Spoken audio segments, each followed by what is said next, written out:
नमस्कार। अपनी खास पेशकश लेकर हाजिर हूं मैं आलोक। देश के प्रधानमंत्री नरेंद्र मोदी ने कहा था कि अब आप रोजगार की बात नहीं बल्कि अब आप बात स्वरोजगार की करिए। और यही बात मुख्यमंत्री योगी आदित्यनाथ भी कहते हैं, अब आप जॉब सीकर नहीं जॉब क्रिएटर बनिए। और इसी चीज को कुछ थोड़ा आगे बढ़ा रहे हैं एक युवा उद्यमी जिन्हें हम कहते हैं, और साथ ही साथ एक अगर हम बात करें तो एक लेखक के तौर पर और साथ ही साथ एक मोटिवेशनल स्पीकर के तौर पर किस तरीके से समाज में अपना एक मुकाम बनाया है अपने काम के जरिए। तो वो शख्स आज हमारे साथ हैं पुष्कर मिश्रा जी। पुष्कर जी नमस्कार, बहुत बहुत स्वागत है हमारे सबसे नमस्कार। स्पेशल शो में। नमस्कार, आपका बहुत बहुत धन्यवाद मुझे यहाँ पे आमंत्रित करने के लिए। पुष्कर जी, जब हम बात करते हैं युवा उद्यमियों की एंटरप्रेन्योरशिप को लेकर के, आप हजारों लोगों की किस तरीके से एक आइडियल बने हुए हैं। तो सबसे पहले जो आपकी जो जर्नी थी वो किस तरीके से आपकी ये आगे बढ़ती जा रही है निरंतर। मेरी कर्मभूमि लखनऊ शहर ही रहा और मैंने लखनऊ शहर में ही साइकिल से अपना शहर मैंने लखनऊ शहर में ही अपना साइकिल से सफ़र स्टार्ट किया और धीमे धीमे करके आज इस मुकाम पे हम लोग पहुँचे हैं। इसका श्रेय हमारी पूरी टीम, हम पे जिन लोगों ने भरोसा किया, हमारे गुरुजनों पे, माता पिता पे जाता है जिन्होंने ऐसी परवरिश की, ऐसे संस्कार दिए और ऐसी टीचिंग दी जिससे हम अपने अंदर एक सकारात्मकता भर सके और खुद पे विश्वास कर सके, जिस जी, कारण से ये सब संभव हो सका। तो बिल्कुल पुष्कर जी ने साफ तौर पर कहा सब कुछ किया लेकिन खुद पर कहीं ना कहीं विश्वास था, और वही विश्वास आज भी कायम है, तभी लगातार सफलता के निरंतर पद पर चढ़ते जा रहे हैं। पुष्कर जी, लगातार सब कहते हैं कि अपने लिए तो सब करते हैं, अपना एक रोजगार कर लेंगे, अपना एक हाई प्रोफाइल बना लेंगे, लेकिन आप हमेशा दूसरों के लिए भी आपने सोचा। आने वाली जो युवा पीढ़ी है उसको भी किस तरीके से आपने रोजगार मुहैया कराया है। तो किस तरीके से ये दिमाग में आपके जहन में आया कि हाँ, अपने लिए नहीं औरों के लिए भी सोचना है। सर, जितने भी लोग एंटरप्रेन्योर हैं, उद्यमी हैं, वो सब ने लोगों को बड़ा करके ही वो बड़े बनते हैं। और कहीं पे भी अगर आप देखें, किसी भी ऑर्गेनाइजेशन की बात करें तो वो एक नेटवर्क से चलती है। तो अगर आपको ईश्वर ने 24 घंटे दिए हैं और उन 24 घंटे को आप कैसे अपने समय को मल्टीप्लाई कर सकते हो, बढ़ा सकते हो, कार्य के घंटे बढ़ा सकते हो, ये आपको सोचना है। एक आम इंसान सोचता है कि मैं 24 घंटे को कैसे बढ़ा सकता हूँ, क्योंकि तो ईश्वर ने 24 ही घंटे सबको दिए। लेकिन एक होती है दृष्टि और एक होती है दूरदृष्टि। यदि आपके साथ में 2400 लोग 8 घंटे काम करें, 24,000 लोग काम करें या 24 लाख लोग काम करें और वो अपना 1 घंटे का भी समय दे दे तो 24 लाख घंटे हो गए। ये भावना मेरे में बचपन में, जब मैं प्राथमिक विद्यालय में पढ़ता था तो वहाँ पे एक सवाल पूछा जाता था। कोई जो वहाँ पे आते थे अधिकारी, तो वो पूछते थे कि एक धोती 1 घंटे में सूखती है तो 100 धोती कितने घंटे में सूखेंगी, या एक व्यक्ति एक काम को 1 घंटे में करता है, एक व्यक्ति एक काम को 10 घंटे में करता है, उसी काम को 10 व्यक्ति कितने घंटे में करेंगे। तो आप सिंपल सा है कि आप अपनी मेहनत से अगर 10,000 रुपये कमाते हो तो कुछ ऐसा करो कि जिसमें बहुत सारे लोगों की मेहनत जुड़ी हुई हो और आप 1 लाख रुपए कमा लो। तो ये क्या है ना कि दृष्टि और दूरदृष्टि में यही डिफरेंस है कि आप अगर बड़ा सोच सकते हैं तो निश्चित तौर पे आप बड़ी आमदनी भी कमा सकते हैं। और आज के समय में बहुत सारे ऐसे लोग हैं। अब मैं सुन रहा था जीरोधा का ओनर 24 साल की उम्र में है, उसकी अपनी पर्सनल वर्थ जो है वो 6,000 करोड़ की है। या आज के समय में लॉट्स ऑफ यूथ यंगस्टर्स हैं जो एक आज के समय में इंडिया में जिन्होंने अपने आप को प्रूव किया है, पूरे विश्व के सामने किया है। जी, बिल्कुल। युवाओं की अगर बात करें, युवा स्किल्स की बात करते हैं, युवा उद्यमी की बात करते हैं, और युवा हसरतें जब परवान चढ़ती हैं तो ज़िंदगी को देखने का जो नज़रिया होता है वो कहीं ना कहीं बदल जाता है। और वर्तमान समय में किस तरीके से युवाओं को क्या चाहिए, एक अदद रोज़गार, या यूँ कहें कि स्वरोज़गार की बात। और स्वरोज़गार को लेकर के किस तरीके से पुष्कर जी लगातार मदद कर रहे हैं और लोगों को गाइड भी कर रहे हैं। पुष्कर जी, जब हम युवाओं की बात करते हैं, बहुत लोग अब रोजगार से लेकर के अब स्वरोजगार की तरफ आ रहे हैं, लेकिन एक बड़ा स्टार्टिंग में बहुत ज़्यादा सोचना पड़ता है कि कैसे करेंगे, कैसे शुरुआत करेंगे इसकी, कौन कौन मदद करेगा, फाइनेंशियल किस तरीके से मदद। तो एक मैनेजमेंट को लेकर के बात करें तो वो उन युवाओं के लिए जो आज हमारा ये स्पेशल शो देख रहे हैं, क्या कहना चाहेंगे, जिनके पास कोई जिनकी बैकग्राउंड नहीं है, कुछ भी नहीं है। देखिए, मैं आपको बताऊं, आपने मुझे लेखक के तौर पे भी इंट्रोड्यूस किया। मैंने जी। बुक लिखी है, सफलता के लिए साधनों की नहीं बल्कि सफल होने की इच्छा की आवश्यकता होती है, मेरी टैगलाइन है उसमें।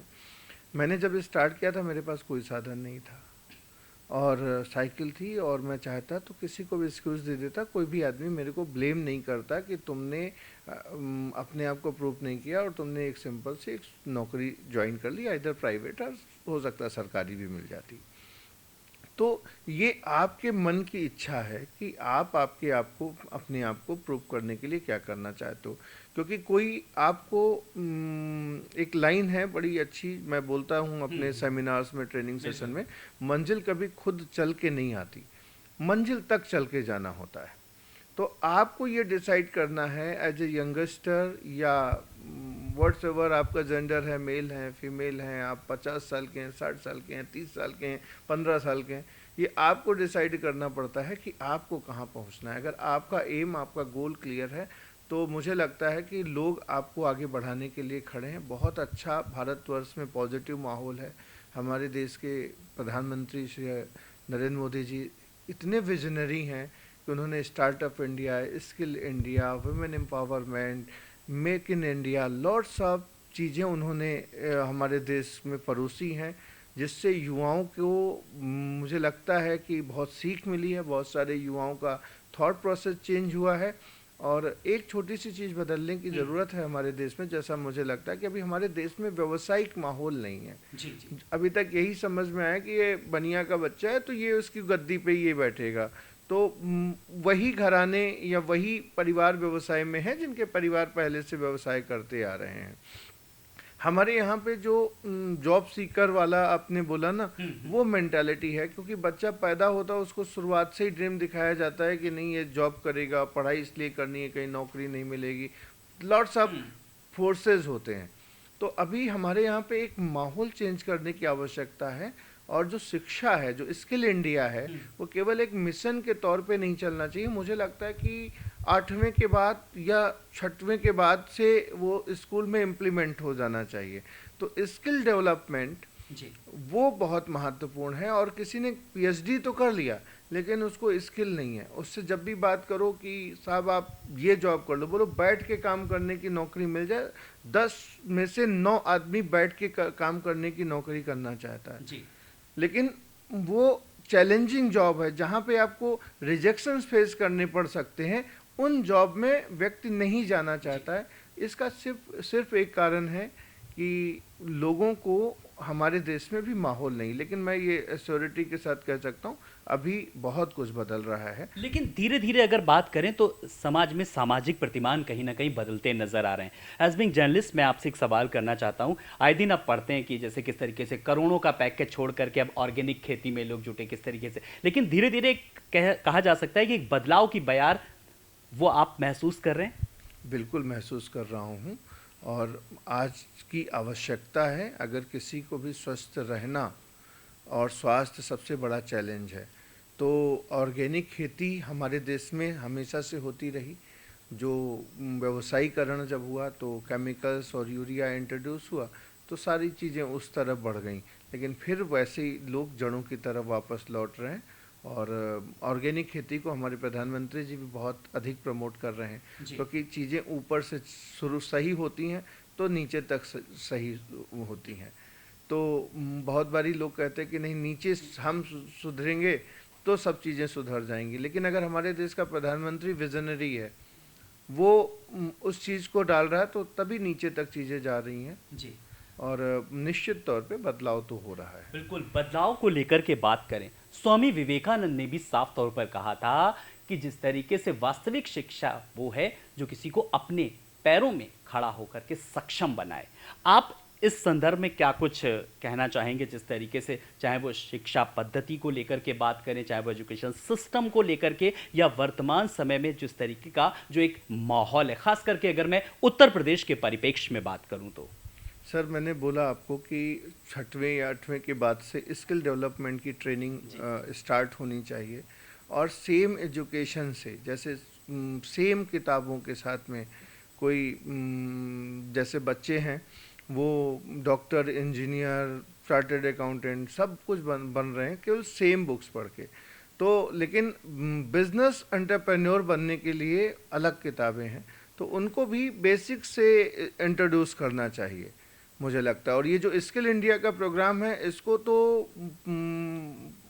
जूनियर लेवल से स्टार्ट कर देना चाहिए, जिससे हमारे देश में स्वरोजगार ऑटोमेशन में डेवलप होना स्टार्ट हो जाएगा। जी, आप एक मोटिवेशनल स्पीकर भी हैं, लेखक भी हैं। ज़रा अपनी लेखनी के बारे में भी तो बताइए, अपनी जो आपकी किताब है थोड़ा सा और विस्तार में बताइए कि उसमें क्या है, और वो अगर हमारे दर्शक पढ़ें तो क्यों पढ़ें?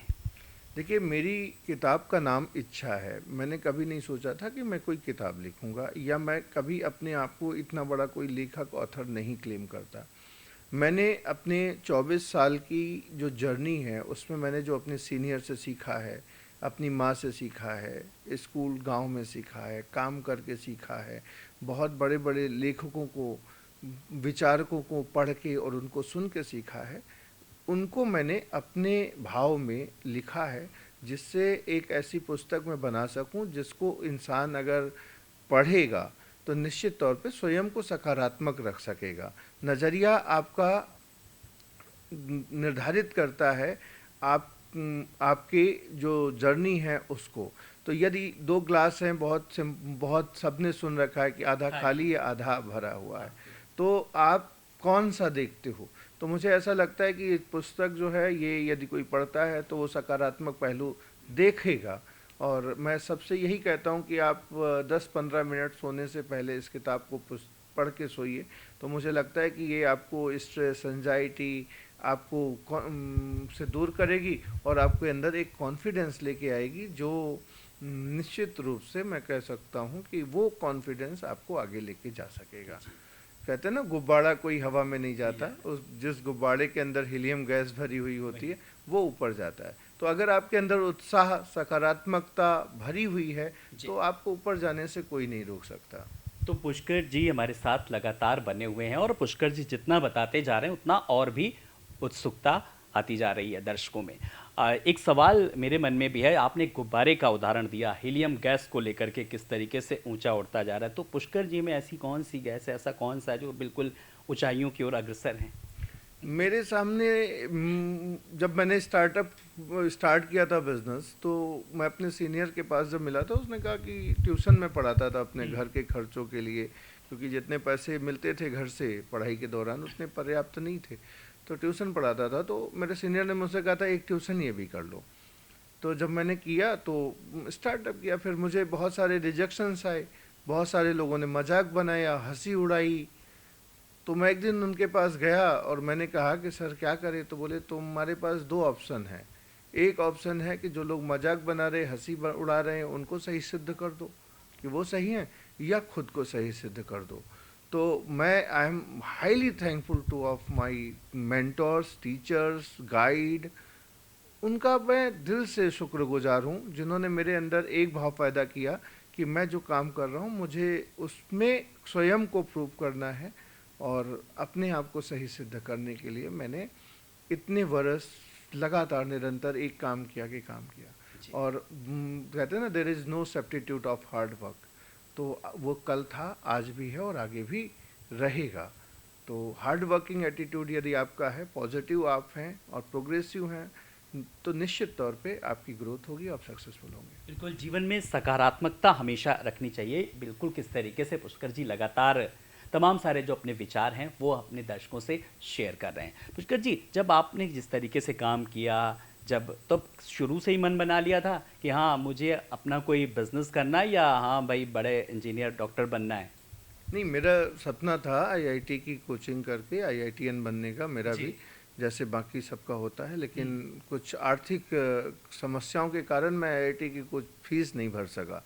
कानपुर में, तो मैं लखनऊ में बीएससी करने आ गया। तो बीएससी में दिल नहीं लग रहा था। ड्यूरिंग बीएससी मैंने बिजनेस स्टार्टअप किया। मैं कॉलेज ड्रॉप आउट हूँ और फुल फ्लैश में बिजनेस ही रन कर रहा हूँ। पिछले 18 साल से मैं कंपनी रन कर रहा हूँ। जी, तो देखिए ये हैं पुष्कर मिश्रा जी हमारे साथ, जिन्होंने किस तरीके से वो समय वो हकीकत भी देखी, किस तरीके से जब फीस को लेकर के थोड़ा असमर्थ थे, लेकिन अब आज कितने लोगों की कहीं ना कहीं मदद करते हुए नजर आ रहे हैं। पुष्कर जी, जब आप लोगों की मदद करते हैं तो उस वक्त कैसा लगता है? कि हालांकि मदद करना बहुत अच्छा लगता है, लेकिन अब आप जब इस मुकाम पर हैं, आपने वो दौर भी देखा था जब किस तरीके से दिक्कतें थी। देखिए, हर कोई मदद कर रहा है। जहाँ पे भी जो भी व्यक्ति है, एक शिक्षक अगर पढ़ा रहा है तो मदद कर रहा है लोगों की, एक ड्राइवर अगर बस चला रहा है तो उसकी मदद कर रहा है। तो मुझे ऐसा लगता है कि जो भी लोग हैं, काम कर रहे हैं, वो किसी न किसी की तो मदद कर ही रहे हैं। बस एक भाव हमारा जो कॉन्सेप्ट है, जिस बिज़नेस को हम लेके चल रहे हैं, हर कोई चाहता है कि प्रत्येक व्यक्ति बेहतर करे। लेकिन जो दूसरी दुनिया में लोग हैं, वो चाहते हैं कि बेहतर तो करे लेकिन हमसे बेहतर ना करे। हमारा जो कॉन्सेप्ट है उसमें हम लोग चाहते हैं कि जो हमारे साथ जुड़े हुए लोग हैं वो हमसे बेहतर करें। जी। ये बिज़नेस हमारे बिज़नेस दूसरे बिजनेस से अलग है। हम ये बिल्कुल भी नहीं कहेंगे केवल हम ही मदद करते हैं। एक टीचर मदद कर रहा है, एक जो लेबर है वो मदद कर रहा है, जो रिक्शा चला रहा है वो लोगों को एक दूर यात्रा पे पहुंचा रहा है, जो दूध या खेती कर रहा। तो मुझे लगता है कि सामंजस्य से पूरी दुनिया चल रही है और एक दूसरे के साथ में सब काम कर रहे हैं। बस हमारे कॉन्सेप्ट का जो डिफरेंस है वो ये है कि हम हमारे साथ एसोसिएटेड लोगों को चाहते हैं कि वो हमसे बेहतर करें। जी, आप जिस तरीके से अपने रोज़गार को आगे बढ़ा रहे हैं, तमाम सारे लोगों को आपने रोज़गार दे रखा है, बहुत सारे लोग, हज़ारों की संख्या में एसोसिएट हैं, तो ये किस तरीके से आपका ये नेटवर्क काम करता है? तो बहुत सिंपल तरीके से काम करता है कि पूरी दुनिया तो नेटवर्क से चल रही। हम अगर हमारे मोबाइल में अगर 2 मिनट नेटवर्क चला जाए तो शायद हम बेचैन हो जाते हैं, या इंटरनेट यूज़ कर रहे होते हैं वो गोल गोल घूम रहा होता है, तो हमें स्ट्रेस होना शुरू हो जाता है।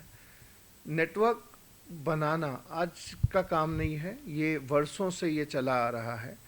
बस उस नेटवर्क के अंदर हमें अपने लिए एक अवसर तलाशना, हम लोगों को बताते हैं कि ये नेटवर्क बनाने के साथ साथ में एक आपके लिए अवसर होता है। इसके अंदर आपके लिए एक आमदनी जो आप आपके लिए डिसाइड करते हो, वो आमदनी भी कमाते हो, साथ में पहचान भी कमाते हो, और साथ ही साथ में पैसा कमाना और पहचान कमाना के साथ साथ में आप व्यक्तित्व भी कमाते हो। ये हमारे बिजनेस के अंदर जो ट्रेनिंग एजुकेशंस हैं उसके अंदर ये सिखाया जाता है। और आपने इतनी सारी चीज़ें पूछी आपने, मैं आपको बता दूं कि हमारे बिजनेस में जो खूबी है, आदरणीय मोदी जी की जितनी भी योजनाएं हैं, उन योजनाओं पे हम पिछले 18 वर्षों से निरंतर काम कर रहे हैं। हमारे यहाँ पे startup India, skill India, stand up India, make in India, women empowerment, ये सारा का सारा काम हम फ्री ऑफ कॉस्ट कर रहे हैं। ये ना हम गवर्नमेंट पे कोई एहसान नहीं कर रहे, हम अपने देश के लिए काम कर रहे हैं। और एक देश की विकसित भारत की तभी कल्पना की जा सकती है जब भारतवर्ष का प्रत्येक व्यक्ति स्वस्थ और स्वरोजगार से परिपूर्ण हो। जी, तो जब विकसित भारत को लेकर के बात की जा रही है, अभी देखिए नीति आयोग की बैठक हुई, उसमें भी किस तरीके से आगामी वर्षों के लिए लक्ष्य रखा गया।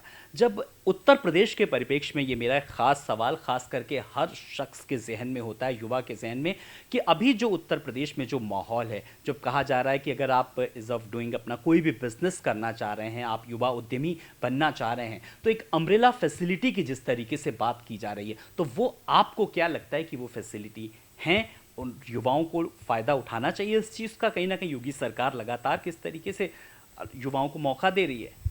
देखिए, मैं तो ये कहूँगा कि जब से मोदी जी इस 2014 से आए, ऐसा नहीं कि पहले नहीं था, तब से बिजनेस को, एंटरप्रेन्योरशिप को देशवासियों ने जानना शुरू किया है। उससे पहले वो लकीर का फ़कीर वाली स्थिति थी कि हमने पढ़ाई की तो हमें सिर्फ, तो उन्होंने बहुत सारी योजनाओं को, जैसे उन्होंने स्टार्टिंग में जब आए थे 2014 में, मुद्रा लोन सबसे पहले उन्होंने इंट्रोड्यूस किया था। और उसके बाद अभी और बढ़ता जा चुका है, क्योंकि सबको पता है कि जॉब, एक व्यक्ति जॉब ज्वाइन करता है, अगर उसने 30 साल की उम्र में जॉब ज्वाइन की, 60 साल में वो रिटायर होगा, तो 30 साल उसने एक कुर्सी को घेर के रखा है। तो अगर साल में एक बच्चा भी उस पोस्ट के लिए तैयार होता है तो उसको कम से कम 29 बच्चों को तो इंतजार करना पड़ेगा ना, रिटायरमेंट के बाद तो 30वां आएगा, तो 29 तो बेरोजगार होने तय है। दूसरा, आज के समय में आर्टिफिशियल इंटेलिजेंस ने इस तरह से टेक्नोलॉजी डेवलप हुई कि जो 100 लोगों का काम था वो एक इंसान बैठ के बटन पे कर रही, और वो भी अभी रोबोट्स वगैरह भी आ रहे हैं। तो आगे आने वाले समय में आपको सेल्फ एम्प्लॉयमेंट के अलावा आपके पास कोई विकल्प नहीं होगा। हमारे गांव में एक मेरी माता जी कहावत कहती थी, पराधीन सपने सुख नहीं। तो पराधीन होने से बेहतर है स्वाधीन होना। और हम सीधी सी बात जानते हैं कि अगर हम दूसरों को इस्टेब्लिश कर सकते हैं तो जिस दिन हम स्वयं को इस्टेब्लिश करने आएंगे तो हम क्यों नहीं कर सकते। बस वो शक्ति याद करने की ज़रूरत है। भारतेंद्र हरिश्चंद्र जी को मैं हमेशा कोट करता हूँ, मैंने अपनी पुस्तक में भी लिखा है कि मात्र 35 वर्ष की आयु में उनकी वो दुनिया छोड़ के गए, और उनके काल को हिंदी गद्य में मैंने पढ़ा था कि भारतेंद्र हरिश्चंद्र जी के काल को भारतेंद्र युग के नाम से जाना जाता है। उन्होंने कहा कि भारतवर्ष का प्रत्येक व्यक्ति हनुमान है, उसको बस जरूरत है उसकी शक्ति को याद दिलाने की, पहचान कराने की। चलते चलते हमारे कार्यक्रम के जरिए युवाओं के लिए क्या संदेश? बस मैं युवाओं को यही संदेश देना चाहूँगा कि भाई आप अपनी शक्ति को याद करो, और कभी भी मदद की ज़रूरत पड़े तो अपने दोनों हाथों की तरफ देखो। सबसे पहले हमें स्वयं को इम्प्रूव करने पे फोकस करो। डिसअपॉइंटमेंट मत सोचो कि नहीं यार डिसअपॉइंटेड, आजकल युवा बहुत जल्दी स्ट्रेस हो जाते हैं, डिसअपॉइंटेड हो जाते हैं, हार्ट ब्रोकन हो जाता नहीं। एक थॉट दिमाग के अंदर रखो, अगर आपके मन का हो तो अच्छा, और अगर आपके मन का नहीं हो तो ईश्वर की इच्छा जी, तो वो आपको और इम्प्रूव करना चाहता है। तो इस बात पे भरोसा रखो, और मुझे लगता है कि ये बात आपको सक्सेसफुल बनाने के लिए निश्चित तौर पे मदद करेगी। चलिए, हमसे बात करने के लिए, स्टूडियो में आने के लिए बहुत बहुत शुक्रिया पुष्कर जी। तो ये तो थे पुष्कर मिश्रा जी, जिन्होंने युवाओं के लिए साफ तौर पर एक संदेश दिया। तो निश्चय ही अगर हम पुष्कर जी के बताए हुए खास रास्ते पर, खास करके वो युवा जिन्हें चाहिए एक अदद रोजगार, उसका पालन करते हैं, जुड़ते हैं, तो निश्चय ही भविष्य में अपना एक मुकाम बना सकते हैं। खास पेशकश में इतना ही। बने रहिए TV 27 न्यूज के साथ। लेटेस्ट अपडेट खबरों का सिलसिला लगातार जारी है। नमस्कार।